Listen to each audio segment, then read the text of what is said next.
So I was saying, transition to where? And they said, well, you know, you understand what's really going on and what the truth of this matter is, right? I said, no, you don't, so I'm asking y'all to leave.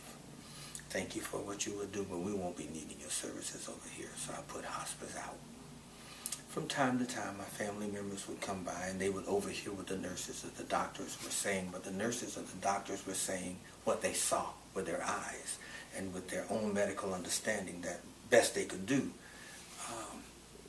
So one of my sisters said to me, why don't you stop lying to her? Just tell her the truth so she can just go on in peace and at least she'll know where she's going and get herself straight with the Lord. So I told my sister while she was talking to me, get out. I won't be talking to you either more for a while, because I didn't need anybody to affect the faith that I had in the word that I already had. If God says she's going to be all right, I can't talk to nobody else with another, you see. So I told her, I said, well, I'll see you on the flip side. We tight, but I can't talk to you now. I'll see you when she's all right. In a few more months, a lot of those kinds of things happen. You know, I saw a lady one day, and she's a classmate of mine. She says, oh, how you holding up? You know how people like to make you see whether they can comfort you. I ran. You hear me? I ran from her as hard as I could, because I knew the next thing she was going to say is, oh, what you going through? I'm not going through nothing. I'm just waiting until my income. My daughter used to ask me when I used to see her in the hospital, she said, well, Daddy, am I going to die?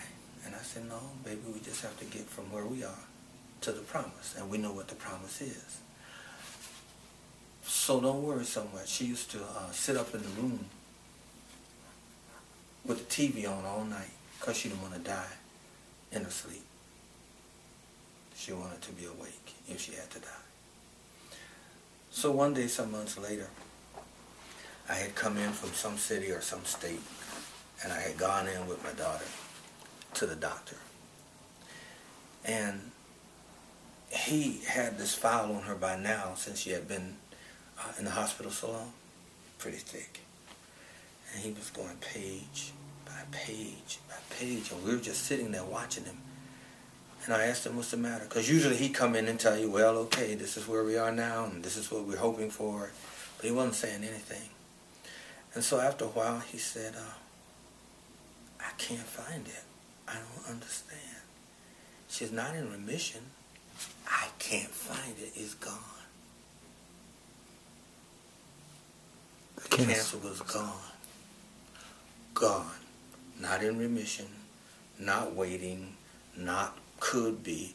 It just disappeared off the charts. It just wasn't there anymore. Gone. Then they said, after they established that she was going to live, and it really was gone, that since when they had the chemotherapy, it tore up her reproductive system, and they took out one ovary anyway. So they said she probably never have children. Well, she has two. They're doing just fine. One of them just called me while we were riding, and the phone rang. She wants $30. That's my teenage granddaughter that she couldn't have. God is good. And the same man that prayed for me that my child would live just prayed for you that your leg would be straight. So I imagine, if it's not already done, if you don't see immediately what you're looking for, it's on the way. And if anybody else says anything to you different, run. Run. That's my testimony. You said that your daughter was 19 years old? She was 19, yeah. When they discovered she had cancer. Right. And by that time it had done what now? It metastasized. It had already gone throughout her body. It had metastasized. In a day. In a day. And had gone up to her head. Yeah, in her brain. Yeah, it was in her brain cells. It was all over. In the lymph nodes, it was all over. Before they called me on one day and said, we're not sure today. I flew out on a plane the next day because I couldn't get a flight that night in Boston. So by the next day, it was in her head. It was all over. And will you receive prayer? Oh, yeah. Well, actually, I don't remember you doing a whole lot of praying. You may have been praying when you were playing on the piano. You were just sitting there. And I asked you what you think. Do you think she'll be okay? Why'd you ask it that way? Oh, years ago, long time ago, I asked you a question. What is the Lord saying? And you said, I don't know what the Lord is saying. If you want me to pray, I'll pray and see. I said, well, no. What you think? So after that, I learned to say it that way. Because what's the difference? And so you asked, and God told you, we gave you our judgment. Yeah, you said I think she'll be okay. She was 19 years old. Yeah, she was 19. With cancer, and they expected her to die. That's Hospice had already come in. Yeah. And how old is she now? 37. Still running her mouth. Talking child. She always had a problem running her mouth. She still does. Now we got some running her mouth grandchildren. They like that too. Yeah. And so God did a thing. Oh yeah. A Absolutely. miraculous happening. Absolutely. All things are possible to them that believe. The equalizer is belief. Belief. All things are possible to him, to her, who will believe. You know, I thank you for sharing your testimony with this young man. And I believe miracle. We can Years ago, miracleize the environment. you taught in a sermon. What is the difference, or when is the difference when a man of God is giving his opinion and when you're hearing from heaven? You don't know. So I started asking it differently. You say it's your very nature. Who can tell? Yeah, because you can't sometimes make the difference in there.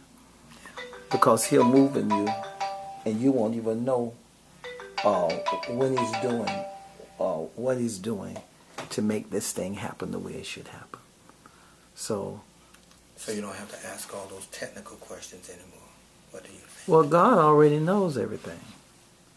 He told us in the women's meeting the other night, he said, nobody has to remind me about you. He said, but it won't help. It won't hurt for them to mention your name. And so, yeah, it won't hurt to mention your name. So, yeah, nobody has to remind him. He knows everything. But it doesn't hurt to remind him and to tell him what your request is. And I believe right now we can change things, but people have to move out and become committed. They must be committed. I told him the other day, what's the putting $5,000 of your money behind it or making a vow to that and seeing to it? Because if God can do that, God can help us to do a wonder in a day. But we have to believe again. We have to believe now, in this time, and stop making excuses. Look for the God of miracles.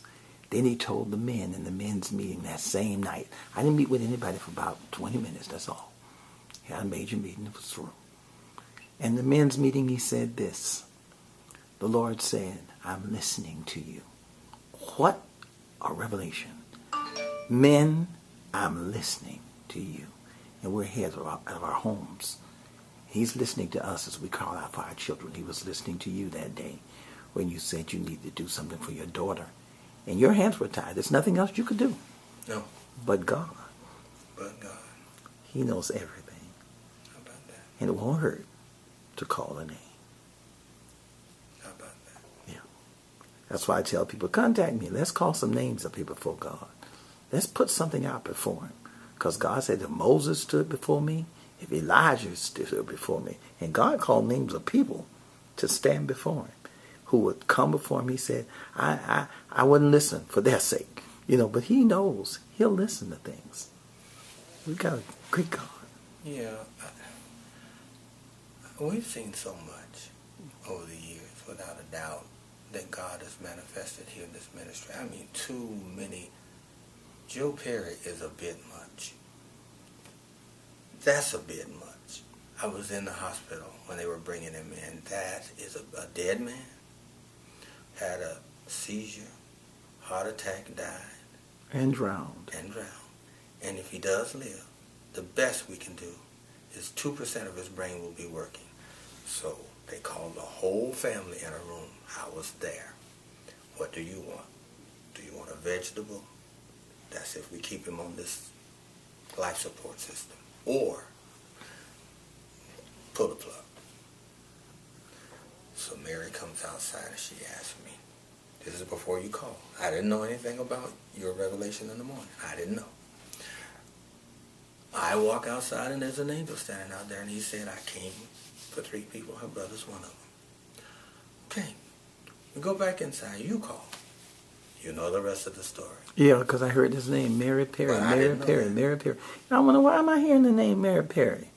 And it kept calling it. And I was standing in the shower. Mary Perry, Mary Perry, Mary Perry. Nothing sensual, nothing sexual. I just kept hearing Mary Perry. And I called, I said, contact Reverend Chester, because I keep hearing her name. And the Lord said, and then you told me. You said, well, I know why he's calling. She's in the hospital. She's at the hospital with her brother. Her brother just died. Yeah. And I drove over here and I told God, then it won't, let me make no blank trip. And he said, told me 3 young men to take with me. One, my son was one. I think it was Chadwick and Charles Martin. And we dressed in black suits. And he said, come over. And we came over and I said, Joe Perry. I stood over his hospital bed. I said, Joe Perry, we've come to heal you. And that was it. The rest is history. Joe is in good shape. He's alive with all of his mind. All of that. Too much. Yeah. It's a true story. It's a true story, I'm telling you. From beginning to end, I was there. So in 4 days, Joe was up eating at a restaurant. See, that's God. But there's more of these stories we've got to tell you, and we'll share more. But we want people to get in touch with Jesus, and Jesus will then get in touch with you and whoever you're praying for.